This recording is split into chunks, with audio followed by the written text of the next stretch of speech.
গোপালগঞ্জে জমিজমা বিরোধের জের ধরে মিথ্যা মামলা দিয়ে হয়রানির প্রতিবাদে মানববন্ধন কর্মসূচি পালন করেছে ভুক্তভোগী পরিবার। সকালে গোপালগঞ্জ সদর উপজেলার গোপীনাথপুর উত্তরপাড়া গ্রামের সড়কের উপরে দাঁড়িয়ে হাতে হাত ধরে ঘণ্টাব্যাপী মানববন্ধন কর্মসূচি পালন করে ভুক্তভোগী পরিবারের সদস্যরা ও গ্রামবাসী। মানববন্ধনে বক্তব্য রাখেন আম্বিয়া খাতুন, খাদিজা বেগম, কাজলী বেগম, রেহানা বেগম সহ আরো অনেকে।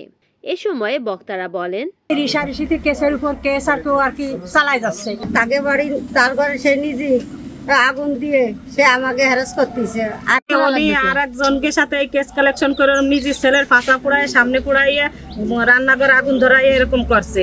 আর আমাকে বেটারা কেউ বাড়ি থাকে না, আমরা কটা মহিলা থাকি।